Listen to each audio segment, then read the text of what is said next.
We have with us head coach Bruce Cassidy. Please use the raise hand function to ask Bruce a question.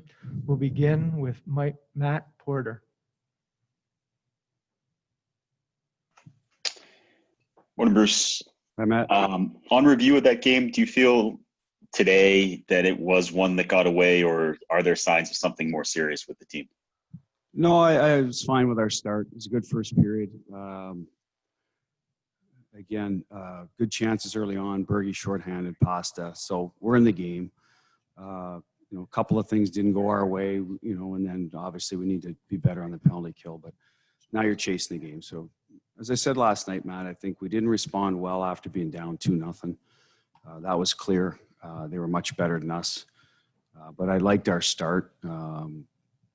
Unfortunately, it didn't go our way. So now it's on to game 4. We'll go to Richard Thompson.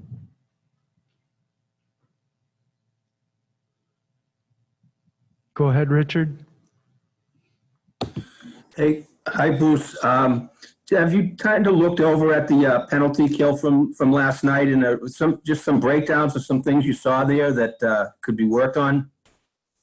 Yeah, I mean, they switched Kucherov to his forehand side. That changes, where pucks are going, where they're going to be dangerous from. Obviously, now with a right-handed bumper, it goes up top, it goes to the other side to Palat. So, our shot blockers have to be better aligned there. You're going to overplay certain areas. He does a good job. He's a good player in the power play, good player 5-on-5. He's going to make plays. So where we probably didn't do a good enough job is dictating where the shots come from. First one, they get a bit of a break, goes off Chara's stick and goes top shelf. I mean, I thought our structure was good in that. When we blocked Lindholm and Nordy, both had blocks on Sergachev up top. So, but after that, I thought it's where we broke down a little bit. Maybe you got to throw some different looks at them, pressure them if they're having success. They did that test, I think it was game 1.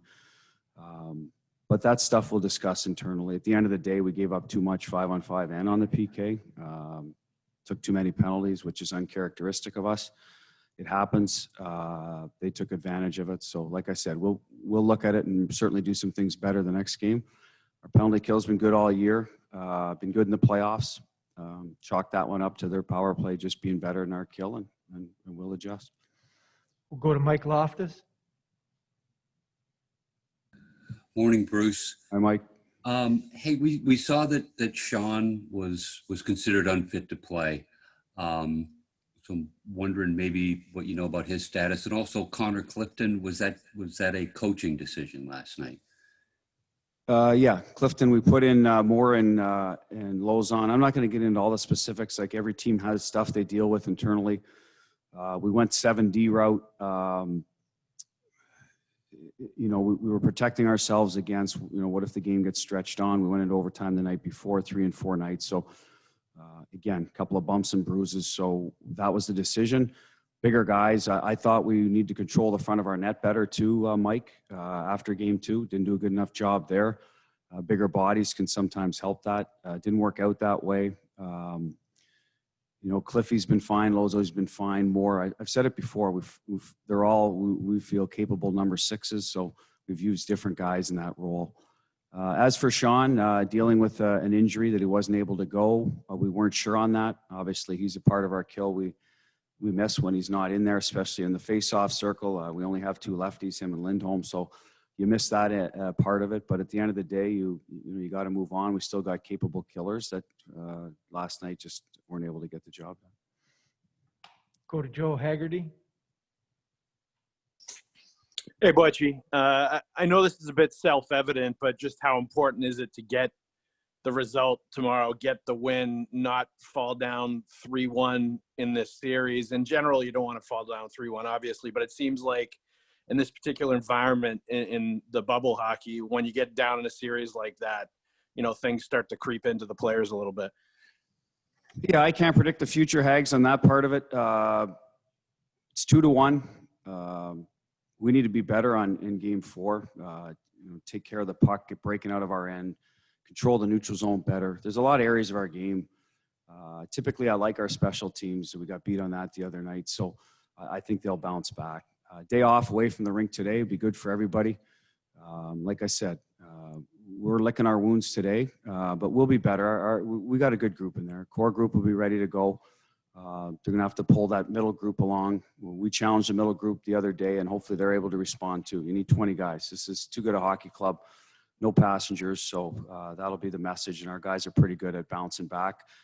Like I said, I wasn't happy with our response in the second and third period last night, but game 4 will be a different animal. Like I said, get a little time away from the rink, get refreshed, and be ready to go. Go to Jimmy Murphy. Hey, Coach, how are you? Good, Jimmy. I'm just, last night, obviously, a couple questionable calls there, but I'm just wondering, overall, in this playoff, have you noticed a difference throughout the playoffs in the way the games have been called to previous playoffs? Has there been something that's been consistent there that's been different? Not really. As I said, I thought the Ritchie call happens a lot during the game, so I was a little surprised that he got flagged for it. I said that last night. I stick by it, but you got to kill them anyway. That's the way it goes. I'm sure every coach and every team, when you get called, is not happy with a lot of them. We typically don't take a lot of penalties, fairly disciplined. We lost it yesterday, so hopefully that's a one-off. As for how they've been called, I thought early on when we first got here, the round robin, there was all kinds of penalties. Some of that was probably players not being able to check with their feet. They hadn't played in a while, so you're using the stick a lot more. Sometimes the officials obviously been off for 4 months. Don't forget that. They've got to find their game. So I think they were up in general early on. Now, whether that was by design, they wanted to get to a standard quickly. I mean, I can't answer that. But I think, this round, Carolina, no, I don't think there's been a lot of stuff that out of the ordinary. I think they call what they see. Coaches tend to disagree. That's just the way it goes. So I don't see anything out of the ordinary, no.